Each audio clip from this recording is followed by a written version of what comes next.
Is it actually double mic time? Am I seeing two mics on the screen? I think I am, and it might be We call ourselves the M&M Club or the Mike and Ike Show, whatever you prefer. Absolutely is. Welcome to Fight Club, everybody, and happy Tuesday morning.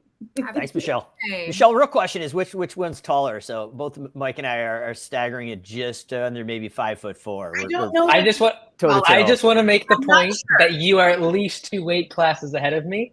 And it's definitely not because of the hip to waist ratio. I'm just saying. Wow.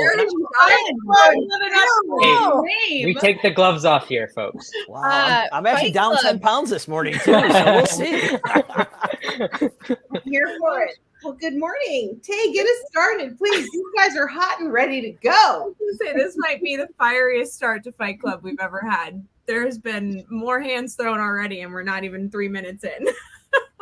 But welcome to Fight Club for Business, the show for home service business owners looking to improve their marketing, finances, systems, and culture. We're a team of self-employed industry experts, and as we've heard already, we get to be joined by M&M, Mike Squared, Mike and Ike, but it's Mike Callahan and Mike Andes. Thank you guys for joining us.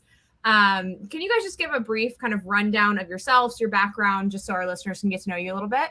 Yeah, Mike, I'll let you lead. Obviously, first time at Fight Club, so you can actually talk about this Fight Club. So to go ahead and have at it. I just want to make the point that your initials are MC, and MC squared seems like a very natural progression for your brand. So I just want to say that without the other Mike, you are not MC squared. You're simply MC. So with that as my platform, so my name is Mike, the founder of Augusta Lawn Care. Been doing it for like 9-10 years now in terms of mowing grass. For Augusta. I started when I was 11 years old, and we franchised about 3.5 years ago, and we have about 130 locations now throughout the U.S. I'm actually at one. I'm starting one from scratch right now as part of a YouTube challenge, which has been quite disastrous / interesting / exhausting. So, if you see beads of sweat, they are actually real because I literally walked in the door and started mowing grass. So with that introduction, since I'm fired up for this Fight Club and about to do a KO on MC over there, I'll let you take it away there. Well, thanks for the introduction, Mike. Been in the lawn care and landscape industry. I'm not going to follow that up, but last 25, almost 30 years, a little bit older than Mike A over there. But started cutting my teeth, cutting grass, grew a multi-7-figure business, and realized in my personal life I needed to buy some time back. So we went in and bought an automation platform, automated the entire business, and ended up going from 70 to 80 hours a week to 3 to 5 hours a week to an absentee owner. And now our purpose is really to go out and help business owners take their life back from their business through done-for-you marketing automations, job costing, and now our latest release called Simple Estimate, where we have automated estimating at your client's fingertip on your website 24/7. I just want to make the point that the only thing automated and absentee about Mike Callahan is his hairline. And it's contagious with the name. Is there a mute button? What do you think I'm going to come do to a regular podcast? Come on now. I'm getting very protective of Mike C. I'm feeling bad. I'm telling you, look at this. It's contagious. It's with the name. But hey, he hides it pretty good. But you get close and personal with this guy, it's very, very thin. Wow. Come on now. You're only 28, brother. Be nice. Hey, you got me in age, but the beauty comparison, there's no match. Wow. Good thing we have Hobie and Jake here. We're going to start taking a poll. Oh, no. Yeah. Well, thank you for joining us, guys, and thank you for the very colorful introductions. That was fantastic. My name is Taylor Maroney, for those new listeners or returning listeners. I co-own a pressure washing and paper sealing company with my husband in South Florida. And my background is in marketing, so that's what I'd love to talk to you all about. And super excited to have you guys on the show. And welcome back to Fight Club. Thank you. Good to be back. Amanda, it's your turn. I'm sorry. I finally got the order down. I got it. First time there wasn't going to be a long, awkward pause, but it was my moment. Next time, everyone, goals for next time. So, I'm Amanda. I am the director of training at Power Selling Pros, and I help people win more moments, book more goals. Is it me now? Awkward silence? No? Okay. We're sorting it out. My name is Megan Likes. I'm the founder of Bookkeeping Academy Online. I educate and empower small business owners to know their numbers so that they can live more financially rewarding lives. I also have Likes Accounting Company, a full service accounting firm where you can outsource those nasty bookkeeping tasks and virtual CFO tasks to me and my team. And I have a window cleaning company and a bunch of other companies, and I'm excited to be here. Mike A., you've made quite the first impression. This is going to be a fun episode. And Mike, it's great to see you. I just want to make a point that I was not ready for these introductions, and You were late. I just let my fighting speak for itself. So That's I'm ready right. for the gloves to come off. All these press conference introduction stuff. Let's get into the meat of here and do some KO. Okay, very soon. Michelle Myers, Pink Collars, and a proud co-owner of Wise Coatings location. My husband had his record-breaking month of the year last month, and I'm very happy for him. And I do systems, and we're going to talk all about systems. Mike Callahan and I go way, way, way back, and I'm excited to see you both here today. Welcome to Fight Club. Awesome. Thank you. You're really putting a date on that, Mike. Dude, you go way, way, way back. Way back. Like Some of us before aren't right I was 28, probably my brother. born. Yep, Yeah. way back. Oh man. All right. I'm going to steal you guys first, and we'll see how we can keep this to about 10 minutes. We're going to try to keep it to about 10 minutes here, but I have a feeling it might go a little bit longer, which is okay. One of the things that I want to talk to you about, Mike MC over here, you kind of alluded to it in the beginning. Done for you marketing automations. Those are things that are super important right now in the small business world, because we're living in an era where there's so many different ways you can market, right? There's so many areas you can go. Different things might work better for different companies, but having certain things automated is extremely important. And right now it's summer for a lot of people. It is their busy season. It's a time of year where things pick up pretty heavily. So some of those non-automated tasks that are involved in marketing tend to fall off during this busy season time if we don't already have that system in place. So I want you guys just kind of talk to us a little bit about that. What does done for you automation in marketing look like? What is really kind of the baseline structure for someone to get started with that side of marketing? Yeah, absolutely. So the way we always look at it, at least in my opinion, is we look at it from lead acquisition through an estimate, through follow-up, through like welcome and acclimation to get them to actually know, like, and trust your business and what to expect. And then eventually we look at upsells. So we want to take a client that has one or two services and continue to upsell the services to double that ticket item or the client lifetime value. So when we go in, traditionally, we'll go into a CRM like Mike Andy's CoPilot, and we've got a website lead capture. So they come off the website, they're automatically entered into the software. The automation knows what services they're interested in. So we can have an automated but personal conversation around the specific services they're interested in.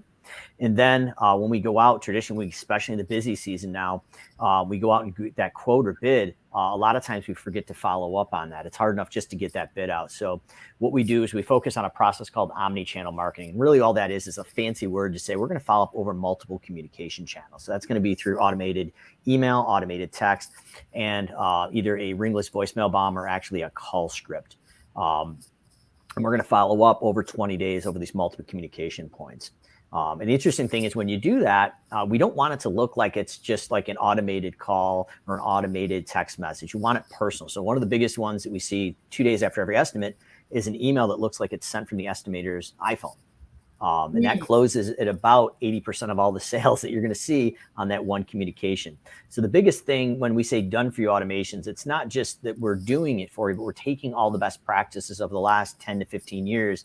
And I think when people first get into automations, the hesitation, or I guess the mistake would be, is we're putting our logos on there. We're trying to brand this thing up. But really, with scrolling through Facebook and social media and Instagram, our eyes now know what an ad looks like. And now people are starting to see these emails and they're like, it looks like an ad, and they're just disengaging. So we're making it personal, but automated to where they're at in the life cycle. Once they become a client, we're going to welcome and acclimate them in the same way, following up one time for a one-time service, or 30, 60, 90 days for a reoccurring service. And then finally, once we get through that welcome and acclimation phase, we want to be able to go in and upsell these services. Really, in the home service industry, is probably the most important thing that we see, because once we get the client, a lot of times we just forget about them. But there's a lot of money and value there. So let's say we're going into fire ant season right now in the lawn care season. We'd go out over 3 communications and educate them around that and have the ability for them to opt in to do an estimate and potentially click in and pull up something like we got with Simple Estimate to actually be able to color in the service area or have AI measure the area automatically and give them live quotes 24/7. But what we're doing is taking a service while we're already there for fertilizing and upselling another service that we can add on for 2 to 3 more minutes and double or triple that ticket value. Maybe we add mosquito control as an X upsell.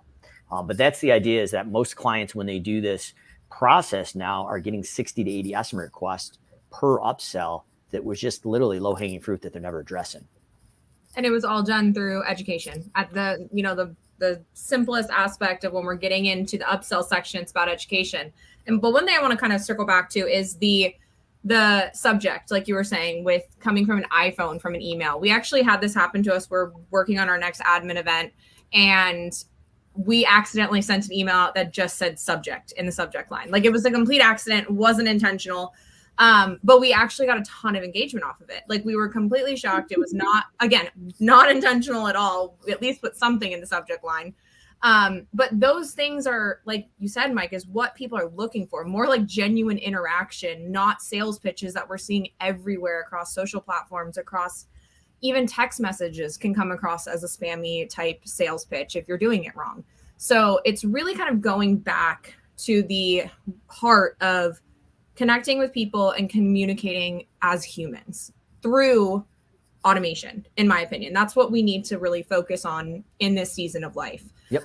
But let's see. It looks like David had a question. How to email through SA where it looks hand typed, sent from an iPhone. So can you kind of explain that a little bit deeper then? Yeah, so literally it's an email, and we did this crazy enough. It's like 12, 13 years ago. So automations aren't new. This is something that has been there, but in the service industry, I don't want to say it's bleeding edge, but this is cutting edge. Like, folks are not doing this. But think about, how would you send, if you were physically typing out that follow-up, hey, it's Mike from Callahan's Lawn Care, just found to see if you got our estimate. If you'd like a spot on our spot on our list this season, let us know. Spots are filling up. And just literally Mike, and at the bottom, we go down 2 spots, and literally, as you would see from an email sent from your iPhone, you actually recreate that sent from iPhone. And my wife's in education. She'll probably kill me doing this, but I actually, well, if you've seen my emails, there's some typos in there. So I actually included typos in there. Believe it or not, when we A/B split test that, the typos converted better because it actually looked like I physically typed the email. So we're not trying to be disingenuous, but my thought is, we're putting the time in. Let's make it feel personal. Let's make it personal. Absolutely. That personal touch is so important. I'm sorry. I think I interrupted someone and I wasn't looking at the screen. Mm-hmm. Okay. But as far as, so I kind of want to talk to Mike A here about the CoPilot side of things, because you guys do have, in looking at the website, you guys do have a good grasp on marketing and analytics. So can we talk a little bit about the inside of the software itself? Kind of what does that look like for CoPilot, and how can users kind of expect to see that marketing and analytic data coming in? Yeah, like for anyone that is just listening for the first time or hearing about CoPilot for the first time, it's a CRM we just started literally like 4 months ago. In terms of marketing analytics, I'd give it like a 4 out of 10 right now. It's not great. Okay, we are working very hard to make it good. And so I've kind of been pretty clear, like, hey, you got to give me to the end of 2023 to make it something worth talking about. So there's obviously a lot of early adopters, and I really appreciate them for hopping in, because it's still very much in my mind a work in progress, and we have a lot of work to do. My goodness. But in terms of the marketing and the automation side of things, I really think it has to, in the service industry, we're very much behind when it comes to using AI and machine learning and actually making these tools useful for the home service industry. If you look at other software like Salesforce, and a host of other CRMs that are built for enterprise level Fortune 500 companies, they are leagues ahead of us in a lot of these different areas in terms of automation, using AI, taking the data that's inputted and then giving meaningful information and feedback to the owners. Like, there should not be a reason why an owner needs to figure out who they need to raise prices on. The software knows who is spending, where we're spending too much time on certain customers. The software knows which services are making the most money, which services you're most profitable on. And so in my mind, it's one thing to be automated when it comes to email and text messages, which has been, like Mike said, 10, 15 years. This has been something that's been in the works and been very useful. But I think the next frontier, like, how do we take this technology to the next level, is how do we give this information to an owner in a meaningful way? Like, you need to hire someone in 3 weeks based upon the projection of your budgeted hours. You need to raise prices on these 4 customers because you're losing money on them. These are the services you should buckle down on, because where 85% of your profits are coming from. And so that's what we're trying to build with CoPilot. So I'm passionate about. That's amazing. Well, I think you kind of teed me up perfect to pass you off to Megan, because we are talking about a lot of numbers in that last little bit there. So thank you guys so much for spending some time in the marketing section with me. And Megan, you can take on the next round here. Hopefully they stay calm. That was much, but I'm impressed. You guys did good. Although Mike A is totally harassing the chat, which is amazing. You keep going. I just want to say, when it comes to punches, you can get all the punches in on a round, but I will still win the round if I do a knockout punch at the end, and Mike Count's still getting off of the mat. I just want to make that clear. So as I go back to the corner, I'm getting padded up over here. I feel like I won round 1. Thank you, Mike. Pause. Before you finish, I'm going to start a drinking game for how many times Mike A can say KO or knockout, because I feel like we're up to like 5, and I think I should. Hey, I just understand where this fight is going, and I like to foreshadow things. And you like to win. You like to win. I can tell. It's very good. Okay, so we were supposed to talk about money. Mike Callahan, I distinctly remember the first time we met and had a one-on-one conversation, shockingly in a bar, over a laptop, over a spreadsheet, talking about labor rates and pricing. Wait, it's not even my turn, is it? Tay? It is now. Let's go. It is now. Just go with it. Go. Perfect. The worst. Megan just wanted to go second all day. We're gonna let you have that spot, Megan. I love you, Megan. Thank you. Wow. Okay, sorry. In the bar, right? Talking about pricing, and we're talking about like the automation around pricing. I'm dying. But then also, Mike Callahan, you were the first chatbot I ever saw. I distinctly remember it was a Debbie Sard. No, that's not true. Oops. It was a Liz Trotter demo, and we were both pitching a product, and you had this amazing chatbot that was integrated with Facebook Messenger. And then Mike A, you just started talking about AI reading our data set, which is something I'm personally passionate about because I'm a bookkeeper. So I've been building out these integrations with QuickBooks Online and Google Sheets. And then I had built out an integration with ChatGPT and Google Sheets. And I'm trying to figure out how to train the model to read people's financials, to give them financial advice. I'm very excited about it. So I think I'm going to let you guys hash it out. Also rehashing. So there's so much money in follow-up. And I feel like, Mike, you've been doing the follow-up game since I met you like in San Diego, maybe 5 years ago. That was Simple Growth's like first product, was building out custom follow-up sequences. So we could talk about the money in follow-up. Which one do you guys want to go through? And really, Mike A just keeps changing his name, which is amazing. Okay, I'm gonna let you guys duke it out, and then I'm gonna choose the topic. Go. Well, we'll let the young guy go first here. Obviously, I'm pulling the better looks here, so we'll see what happens. Mike, you're off. Let's see what do you got. What do you got for us here? Bro, it was literally directed a question at you about follow-up. Are you balking at your question? Come on, dude. No, I gave you 4 options. We're trying to choose which one we're going to talk about. So do you want to talk about AI and how it can tell us what we're doing wrong, how it can be like, it can coach us, right? AI is actually building our coaching models. Or do you want to talk about the money that's in follow-up? Because we all know the money's in the follow-up. Whoa. I have short-term memory loss. Let's just go over the first one. No, you get to choose one. You got to choose one. Yeah, I know. I can't remember 4 things. I have one objective and a KO. There, take a shot at that. Okay. Get a pen. So the first one. AI. Okay. Are we going AI? Okay, we're going AI. Let's do AI. We're going to stay there. All right. Money's AI. in AI. So I think the thing that's interesting is what we found as we started to get in the game is giving meaningful outputs to an owner require meaningful and accurate inputs. And that's the challenging part. Because, for example, when you take a QuickBooks P&L and you start giving meaningful advice to an owner, that was 100% dependent on the inputs that they have given you. And so if those are not accurate, we have a problem.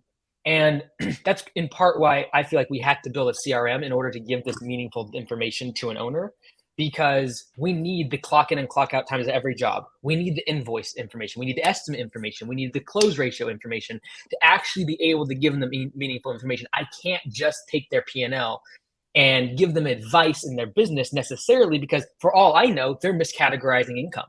For all I know, they're miscategorizing their wages. And so the challenging part right now is that in order to give good, solid advice to an owner based upon the AI, the inputs have to be clean. And so that would be what I would say is the challenging part to what is right now something that we were really looking at, is like giving that information. And something like, Meg, to your point about QuickBooks, is that's something we are looking at heavily into next year, is like, how do we take their actual P&L and say, like, here's, you need to cut costs in this area and all that. It's, again, it comes down to like, did they expense things correctly? Did they actually put them in the right spots in terms of categorization? And so that's a challenging thing that we're kind of coming across right now in terms of giving the meaningful recommendations to owners. I'm not going to sell, but I am going to say I know a really good bookkeeper who's really good at that. So like, if anybody's listening and they need help with that, I'm just going to say her name's Megan Like. She's sitting right here, and she's really good I'm just like handing this you the softball. I was literally teeing it up. Thank you, Mike. I was like, I had to take it. I had to take it. He's trying. It's working, Mike Callahan. He's trying to butter me up. This is not good. Okay, Meg, your hair's on point today too. I don't know if I told you that. Me? Okay, Mike, come on now. Come on, dude. Gosh, do a little more subtly. Come on, bro. Don't stop. No, I'm kidding. So, okay, I agree. In my ideal world, the conversation starts like this: where are you today? And we can all hash this out. Like, what are the input points I'm looking for? I'm looking for your average ticket, looking for your current conversion rate, I'm looking for your lead slippage, and I'm looking at your growth rate and your target net profitability. If you can tell me those 5 things, I can help you pretty quickly. So then I go to goal setting. And I think that's where, like, where are you going? What's the goal here? And you guys both seem like serial entrepreneurs. So sometimes that gets a little messy because we're like, personal goal, business goal, which business? How do we do that? Right? You get to the business goal and then it's not sexy, but we go to the budget, right? From the budget, that's what drives the bus. Like, that's how we know, are we headed in the right direction? And you can start watching those inputs and how they tweak. So Mike Callahan, your turn. I'd love to hear your thoughts, because AI, like, that was a simple form of AI back then with that Facebook Messenger chatbot, wasn't it? Yeah, it totally was. And to be honest, the technology is significantly better. The product we just relaunched, we went out and bought a product called Estimate Cart. We spent about 6-7 months of development on it and relaunched that as Simple Estimate. And obviously some of the AI is there, but some of the speed that we're seeing on some of the totally AI-driven estimating calculators right now is, we had one guy that went in with 120 estimates and only 20 of them actually got to the actual pricing page because the AI wasn't necessarily seasoned or ready to go to that point. So we're taking kind of a mixed approach to that, to let the AI actually learn. I have a really good idea. Can I pause you? You can.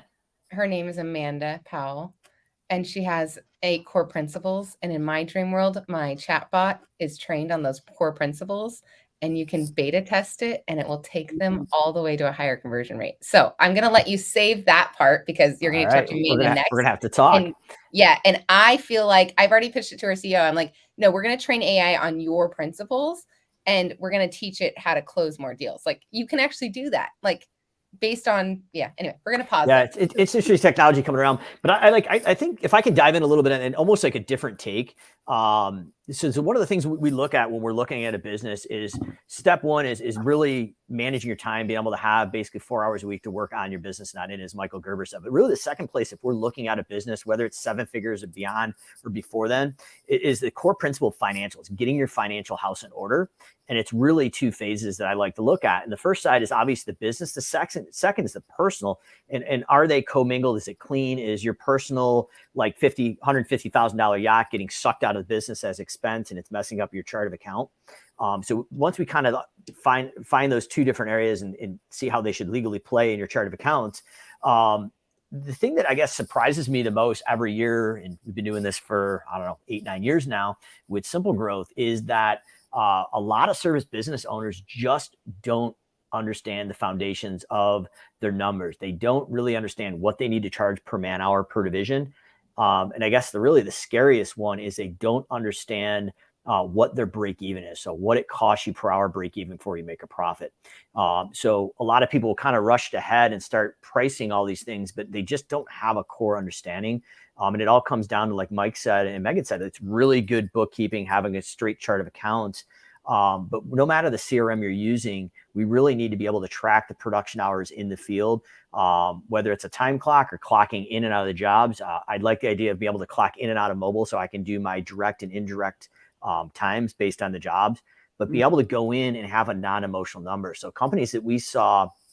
I'm going to pause you because you're dropping a lot of knowledge. So what I'm hearing you say is labor efficiency. What I'm hearing you say is when we go to bid a job, or when AI bids a job for us, somebody has made an assumption. Somebody has made an assumption somewhere that said, I think it's going to take this long. And I think that I should charge this much for that long, right? At some point, if you think, and I get in fights all the time, like with HVAC guys and garage door guys, and I know you're listening, but if you think about it, when you first went to build your first price book, you went and looked at a house and you said, I think it's going to take this long. And then what Mike has built a career around, and what we know is that what if you charge too little for your time? Then the entire model screwed up, right? Like the time estimate is usually pretty close, but the dollar amount ends up being wrong. So then here's the next thing. We're too lazy as entrepreneurs. Like if you think about how many lawns you mow a day or how many windows you clean a day, we're too lazy as entrepreneurs to ever go back and be like, I sold it for this many hours. How long did it actually take a C-level technician to complete? Mm-hmm. We don't. And you nailed it, Meg. So like if you're repairing garage doors, you're doing soft wash, it doesn't matter. We could be selling men's suits literally doing custom alterations. It doesn't matter. But like literally, so I like to look at it as 3 different ways of estimating. We first get into the business, we look at it and we go up to this job and we're like, well, what would the market in my market charge? And that's market-based pricing. We don't want to go there. So the next step is, you nailed it, I call it guesstimating. So we look at it and we're like, if I'm charging $80 an hour, which I probably have no foundational reason why I'm charging 80, but if it's going to take 1 hour for one person to do it, I should 1 hour times $80 is $80. And then the next part is production rate-based estimating. But the scary part is a lot of businesses will go from market-based guesstimating to that production rate-based estimating, but there's no foundational reason of the numbers of what do I really need to charge on my actual, based on my business and my overhead recovery. And the biggest thing that people miss. What is my break-even point? And right. If you can't answer that, then you're still guesstimating, right? Like you don't actually know how much to charge. Yeah, and you can speak to this, Megan. So the other thing that really is scary working with hundreds of businesses a year, is their profit and loss actually looks halfway decent, but they don't realize their debt service is hanging out their long-term payables on their balance sheet. So that's why hooking up with somebody like Megan, like it gets you the full picture of what's actually going on. Well, the difference between cash flow and profitability, we say that most business owners are silently going bankrupt and they don't even know it. And that's the magic there. Okay, we're going to go back to Mike A for a minute though. I'm going to give you an opportunity to say your top 3 KPIs. So you're starting a brand new business right now. You're doing it on the YouTube, which I'm hoping you're going to tell us the YouTube channel so we can give you some love, or maybe a little bit of trolling. I think that might be fun over a glass of wine later tonight. So I want you to tell us what your top 3 KPIs are. Like what's going to take this business to 7 figures fast, if that's the goal. Yeah, like in my opinion, for most owners, they don't know their budget. They don't have any idea what their break-even point is, and I don't think even telling them to do that a lot of times is helpful. Right. Mostly because they are incapable of doing so. They don't have the budget to get a good bookkeeper, and I think that having very, very simple KPIs for a lot of them is most important. Agreed. And I think a P&L looking backwards gives them the information they need in terms of pricing. And then with a couple other KPIs, they should be able to tweak that somewhat. And I think that's a beginning. Agree. I'm going to pause you for just a second. So what I heard Mike A say was we talk a lot about bookkeeping, we talk a lot about P&Ls, but if that scares you, if you're like throwing up a little bit or turning green, what I'm hearing Mike A say is your CRM probably has the top 3 numbers that you need to drive better decisions in your business. So screw the P&L for a minute. Let's focus on those KPIs. Let's right side it just a little bit. And then we can go back and fix profitability. And yeah, you're going to get a soundbite of me. Megan said, screw the P&L. But I'm just saying, if like that is scary, or if that's a hurdle that you can't overcome, Mike's going to give you his favorite 3. So go Mike A, and then we got to go to Mike C, and then we got to go to Amanda. Yeah, I think close ratio is extremely important. That's the number of estimates accepted divided by the number of estimates sent out. Okay, that one number alone can determine a lot of other KPIs in which direction the business should go. The next one is just basically how much money do you take out of the business and put in your pocket, like take home pay, and then growth rate. So month over month, year over year, what's your growth rate looking like?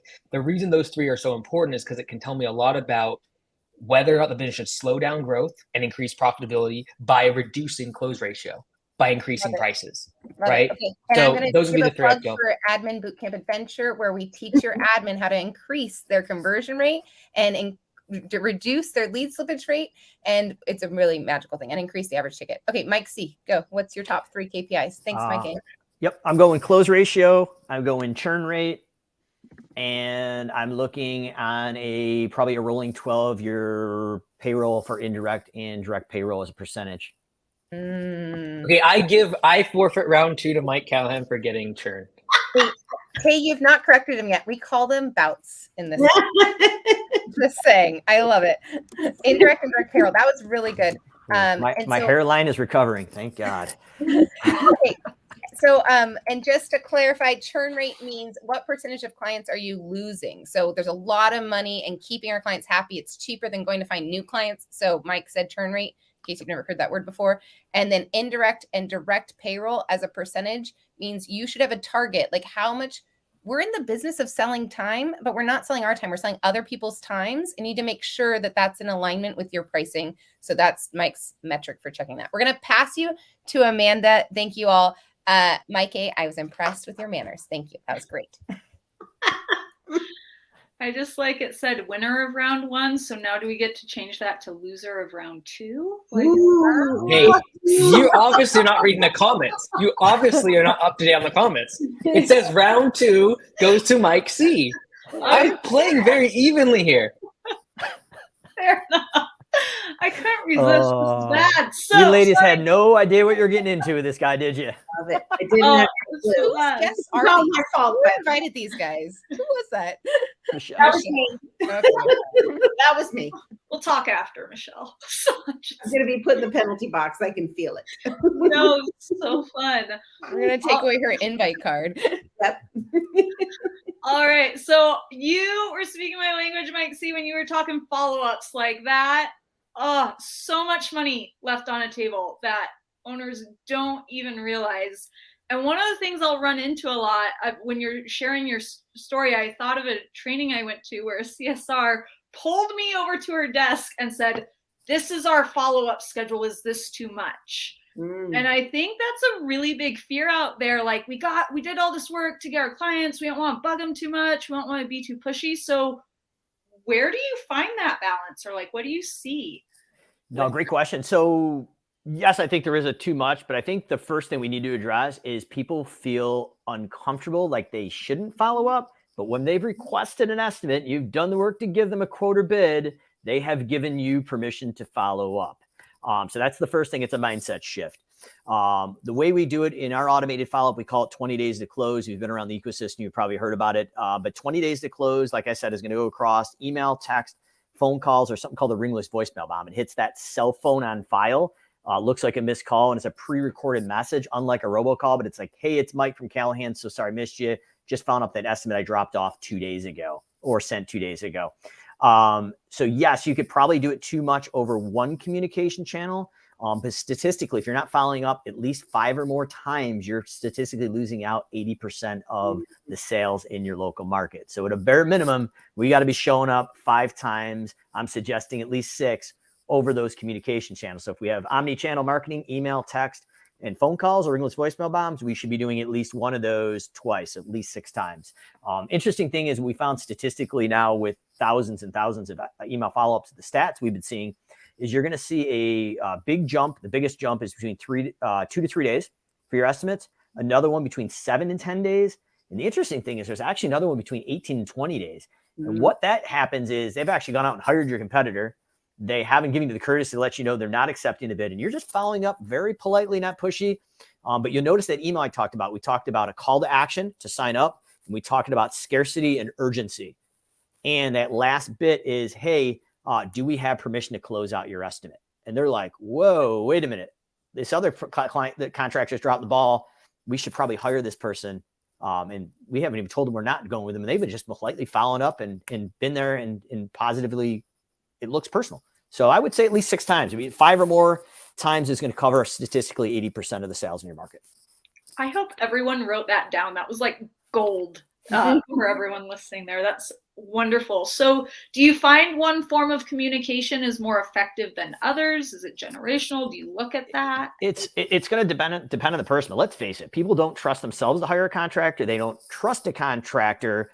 So we want to meet them where they want to communicate. So if they came in through Facebook Messenger, if they came in through text, they came in through email, they came in through phone call, that's probably going to be their preferred channel. Now, with some really in-depth segmentation, you probably could segment that. I don't know if the juice is really worth the squeeze, but at that point, as long as we're hitting the different channels, you're going to communicate eventually within the first few days on the channel that they prefer.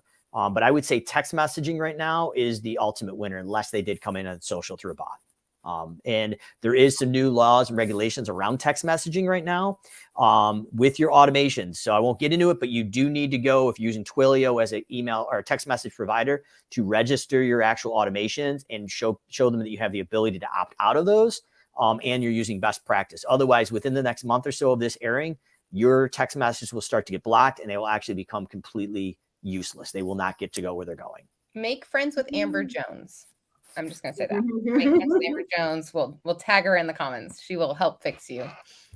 Very nice. Well, I thank you for that. It's just good to see. I think that's a big fear out there, like, and that mindset shift that has to happen of going, we're just taking care of our customers. We aren't bugging them. We got permission to move forward. We're taking care, and there's so much money left on a table when you're not following up. So I think it's huge. That's great. Good. All right. Mike A., you're up. Name is normal. I did see 20-day hairline recession before you deleted that. So I did see it. I'm like having fun writing these names down. What grade did you teach, Amanda? Remind us. Yeah. Are you back in fourth grade? Are you going backwards? I'm a lover, not a fighter. We'll see how this ends. Like, we've identified our class clown, everyone. We know. We know. Great. So this is awesome. So tell me a little bit more, Mikey, because I think there's so much value of knowing where your money is best being spent and what's converting the best and how that translates to sales. So how are people able to take that information to then make a bigger impact on their business there? Like, what are you seeing? Yeah, like the follow-up is super important because honestly, a lot of people will say they can't grow their business and they say certain marketing channels don't work. But if you not following up, like follow-up has a direct correlation with close ratio. And so if someone's close ratio is really low, the first thing I'm going to look at is their follow-up, not their pricing or anything like that. It's like, are you following up? Because if you can follow up with someone and increase your, like effectively, if you can double your close ratio, let's say you're closing 25% of your estimates, and you're able to have an effective strategy for following up, whether it be automated or phone calls or whatever. I don't care. You got to throw something in the mail, or knock on their door and be like, threaten them with, a yes or a no button. Like whatever you got to do to follow up with them. If you can get that from 25% to 50%, that same $100 spent on getting a lead, now this became 50. So if you can double your close ratio, you can effectively half your customer acquisition cost. And if you ask everyone out there, like, what's more appealing? Can you get twice as many customers for the same marketing dollars, or can you simply take the same leads and close twice as many by sending a text, a phone call, whatever it might be, an email, etc.? They have the exact same effect. And for the vast majority of people, they can't scale a business because their customer acquisition cost is too high or their churn is too high. But like, let's just focus on customer acquisition cost because that's like the fun, sexy thing to talk about. But if you just fixed your close ratio, you do the exact same thing as effectively making your marketing twice as good. And so what we all do is spend a bunch of gobs of money hiring marketing agencies and doing all these fancy things, and creating your website, which is all important. But we focus on that so much because it's the fun, shiny front end of the business. When in reality, if once they became a lead and you sent a quote, if you actually just followed up and just improved your close ratio by doing so, you would do the exact same as effectively having your customer acquisition cost. Okay. All these people dropping knowledge today. So there's the soundbite right there. You have a low close ratio, you look at your follow-up first. Mm-hmm. That's so key. So I find I have asked when I'm in trainings like CSR teams and people in the office of going like, hey, what's your What are you spending for your cost per lead? And it is shocking to me how many people don't know that, like just generally in the company. And I think there's so much value of having that mind shift and going, okay, well, here's why follow-up is valuable. You need to be sharing that with your team out there. That should be general knowledge to everyone you're working with. I always encourage owners, like, don't keep that information to yourself. Your team needs to know what's at stake. Yeah, it should be public and it should be tracked. So what would measure to happen? So we call it a big three methodology, but basically it's publicly ranked in almost a stoplight, green, yellow, and red. And my sales team or my SDR that's going out and making outbound calls, he knows that he needs to make 80 to 100 calls a day, 2 book calls, and he has to have a show up ratio of at least 83%. Those are very clearly defined metrics that we can talk about every week. And now we know if we're winning or losing and how to actually adjust. And the whole thing is creating clarity and accountability and buy-in. Yes. Clarity, accountability, buy-in. Ooh, that's good. That's good. That's it. They need to know. And if you have those metrics, what gets measured gets taken care of. Otherwise, you're just hoping for the best. So yeah, and I think Michael can attest to this too. I think the scariest thing is when, like in the early days, at least, like, well, I'm going to go out and I'm going to be a $2 million company this year, and I'm at like 1.2. Well, how are you going to get there? And like, how's it tracked? And then you get to November, December, like, yeah, didn't hit that 2 million mark this year. Well, that's the reason. But if we set a mission for the next 3 years and we break that down into yearly and quarterly objectives with some SMART goals, we can actually obtain that goal. And everybody now knows where the mission is, where that big, hairy, audacious goal, as Jim Collins says in his book. And we know, and we're all rowing in the same way, and we're focused on that. And that's where that big three methodology is. If you only had 3 levers to pull, what are the 3 things you have to pull to hit that goal? And it really, if you tie it in with a purpose and core values, now everybody is really aligned to that, and we can hire, train, and fire to those core values as well. And it just kind of gets everything going in the right direction. That's been the secret sauce to now my 3rd business I've started. I love that. Well, I could talk to you all day, and I'm totally listening to this repeat, so I can like get the transcribed of just so much good information packed in all of this. I want to make sure Michelle has time here. So Michelle, I'm going to hand it over to you. Hey guys, I'm going to talk about systems, but I love that we are on KPIs and tracking and all of this good data. So tell me, Mike Andes, try to come back for about 3. And tell me what the cockpit in your service or in your CoPilot software looks like, because a lot of people struggle with a dashboard. I know we get asked all the time from our clients, can you create a dashboard for us? How can we get a dashboard? So it looks like you've kind of solved that problem with your software.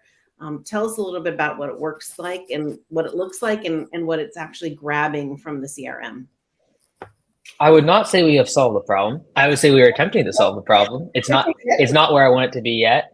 Okay. And so, yeah, my objective is to essentially what we are using in the back end for AI to give that in a dashboard form so I look at KPIs as like the raw ingredients. Got it. I need to use my software to make that recipe and then give it to an owner in a palatable form and something they understand, because they don't understand your close ratio went down 4.6%.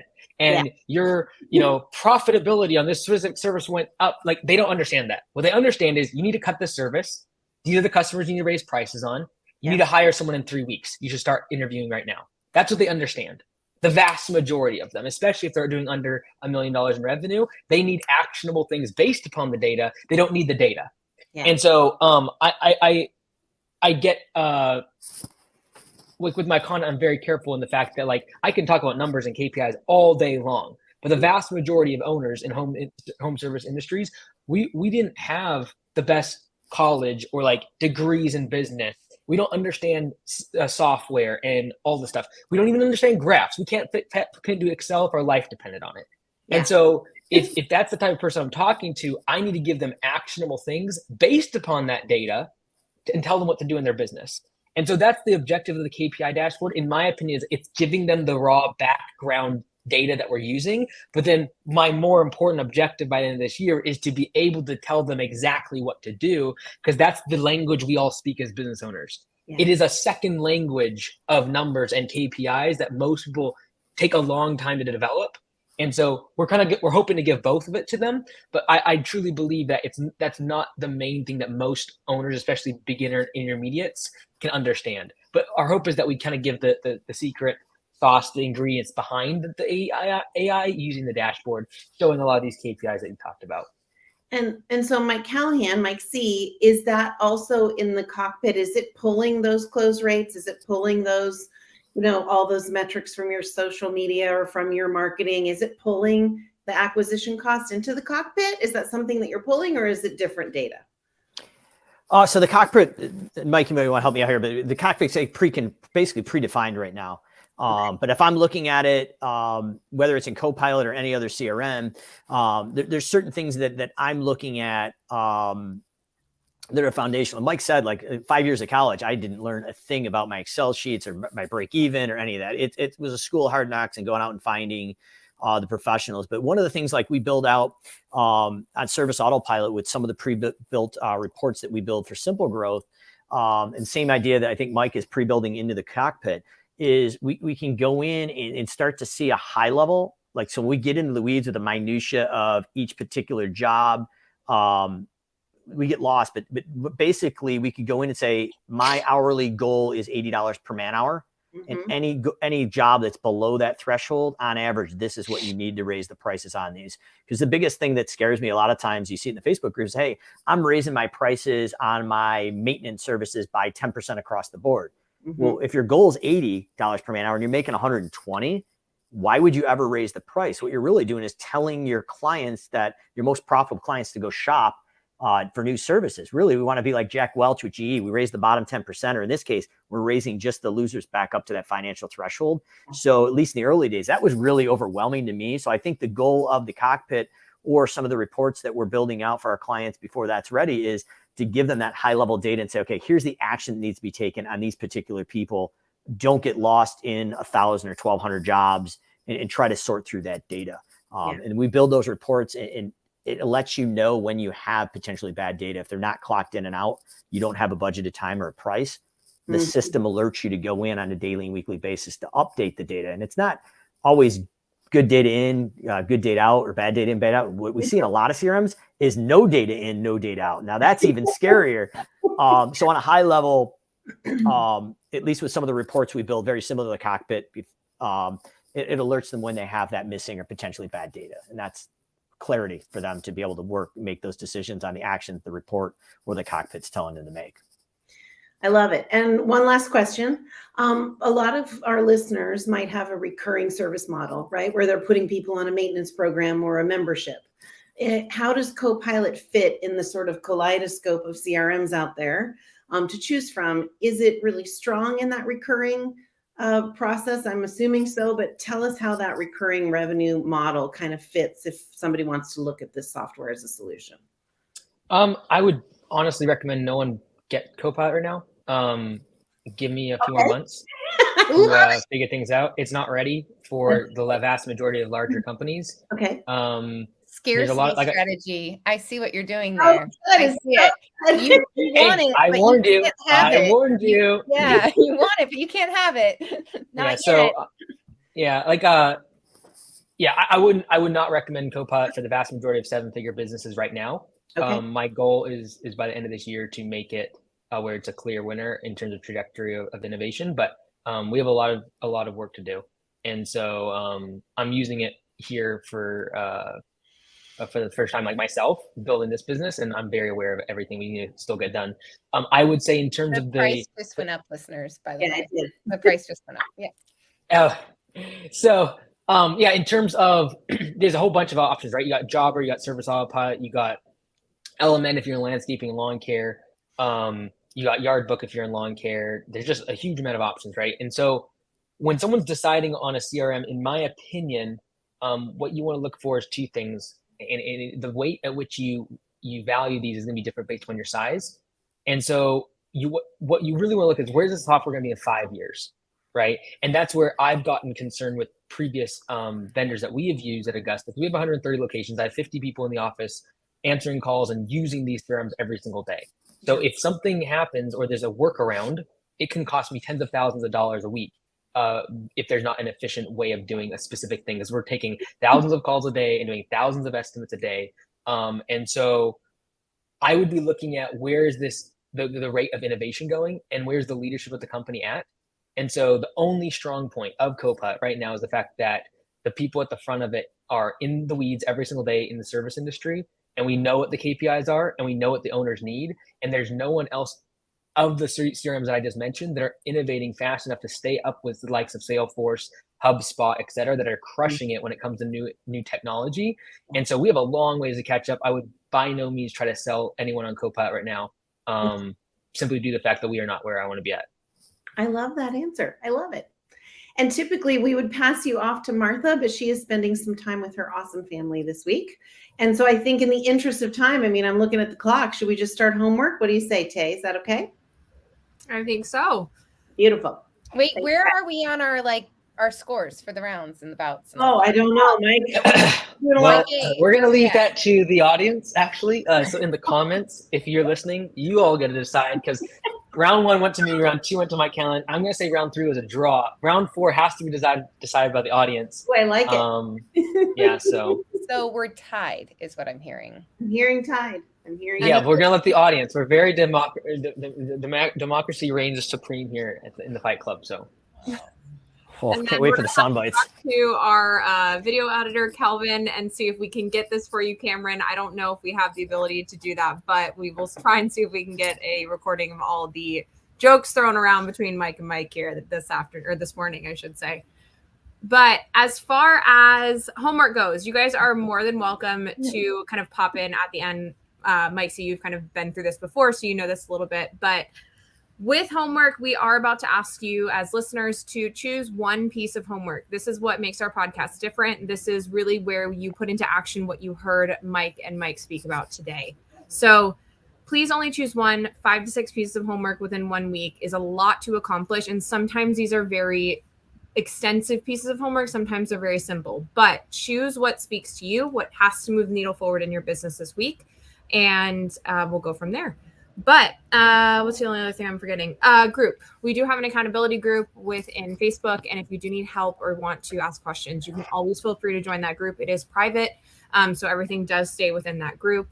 And that's where we'll put the homework and post it as well. So marketing homework, mine's actually going to be a simpler one this week. I'm going to challenge you to put a typo or put sent from iPhone in one of your emails. Do something that adds an actual look of a human touch to your follow-up process. That's all I want you to do this week, is just really stop making it look as though it's trying to come from a Fortune 500 company with a sales logo and the pictures and all the things. Just be human, be you, speak in your voice, have a typo, have it sent from an iPhone, whatever you think is going to work best for you and your company, do that. Just really go back to that human side of marketing, because that's what all of us have been craving ever since COVID, is really just craving the human touch and understanding that human connection, that we're all still the same. So that's what I'm going to challenge you to this week. Okay, we're just going to stay second, Amanda. I'm sorry. I love that, because Liam O'Day from Shiny Sherpa, now rebranded as Bottom Line Words, he has one where it's like, thanks, Karen. We're so excited to get started. We'll see you on Thursday. Really looking forward to this project. And then like 5 minutes later, the automation is like, oh, shoot, wrong person. Sorry. But let us know if you want to continue on your project. And it like creates this, like, you know, they're joining the cool kids club and people are signing up. I love this idea of adding that. Drew Layerson's blowing up the chat with reply with a video, add a gift to an email. There's so many ways. Whatever works best for you. Martha just shared one that said that the simple text emails actually convert better and open better than the ones that are like over stylized. It is. Yeah. Email companies are, you know, starting to be able to detect where certain pictures are placed within the email to know whether or not that's coming from a promotional side of things or it's actually coming from a genuine person. So that's why you're getting things sorted within the email folders to promotional versus social versus in regular inbox.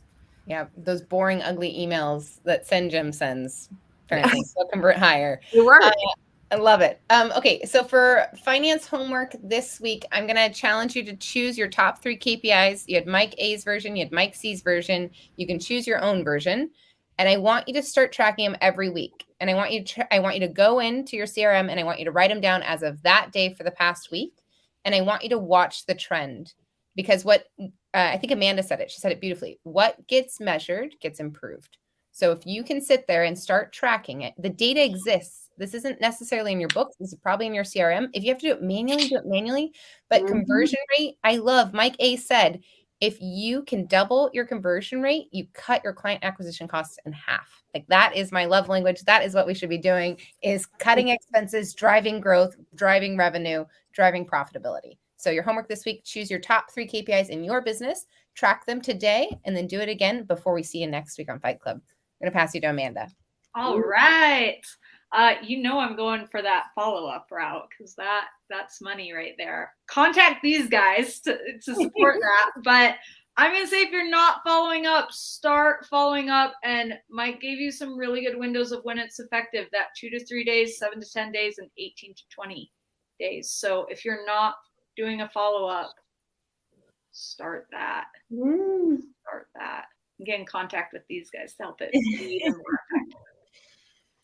Awesome. And your systems homework is to harass Mike Andes, hopefully in public on Facebook somehow, and get him to lift the nose up on what I can see looks like an incredible CRM. So I put his contact information, and apparently there's a CoPilot users group. Maybe you might be able to get into, I don't know, and ask a few questions, but check him out. And I put all the resources in the group on Facebook. That's your systems homework.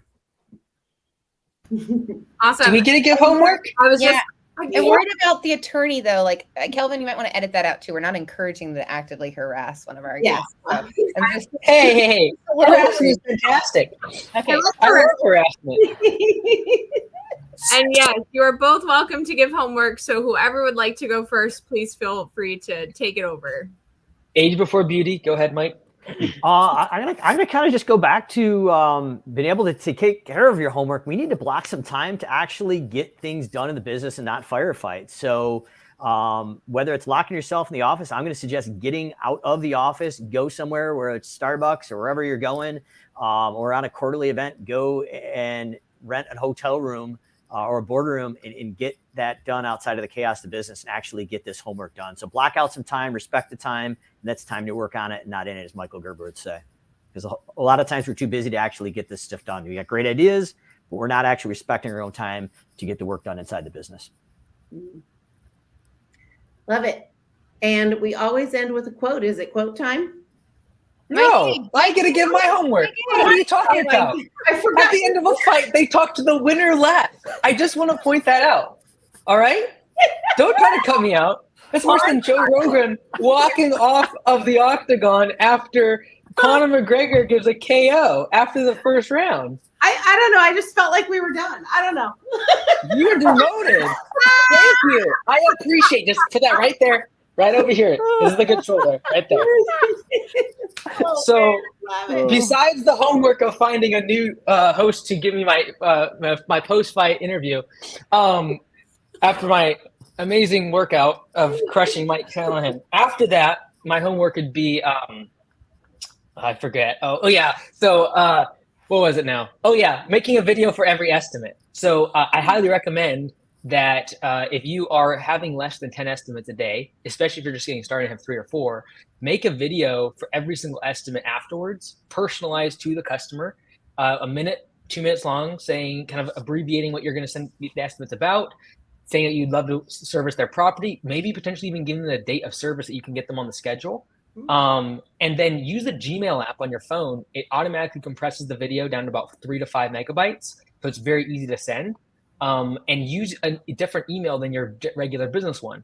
So for example, I have one called, MikeAndysInbox@gmail.com. I change it every few months, but I send a personalized video to every single person that buys anything from my businesses. There's a whole bunch. You can go to my YouTube. There's a whole bunch of businesses, but like we do web design, we do bookkeeping, we do taxes, we do all this other stuff. Every single customer. And sometimes, like right now, I'll scroll. Let me show you this.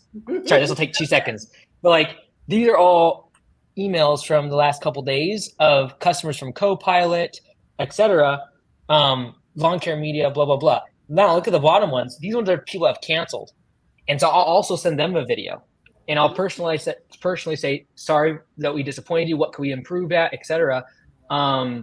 And I think if we all did that, you improve your close ratio. In addition to following up, do it with a personalized video. You might get a better response rate. That's great. Love that. Well, I think I can speak for all of us and say that this was quite an eventful show. Probably one of the most similar to a boxing match we've been a part of since the founding of Fight Club.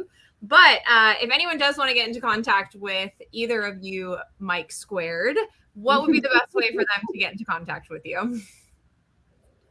I just gave my email away. So, but no, MikeAndes.com is all I got. Mike, give a pitch. Go for it.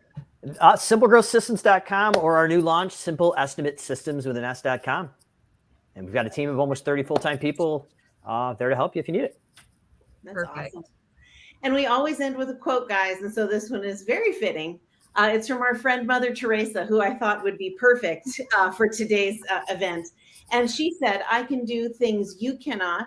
You can do things I cannot. And together we can do great things. I think it's pretty fitting. Together, you guys are making it a lot of fun to hang out. And I am so happy to have shared this time with you. This was a lot of fun, guys. I don't know about you guys, but it was great. Thank you. It was awesome. Thanks. Now I know why Martha did not join us. She knew what she was getting into. So, next time Martha's getting pulled in. Thanks, everybody. Wait a minute. As a good sport, I just want to make it very clear that it's not simplegrowth.com. It is simplegrowthsystems.com. Oh, so, Mike, look over here. Being a good sport, helping you out. The comments are wrong. Simplegrowthsystems.com. Everyone go there. Just bog the site down with traffic. All right? He wins. Thank you. Thanks, everybody. Have a great day. Thanks, guys. Bye, guys. See you.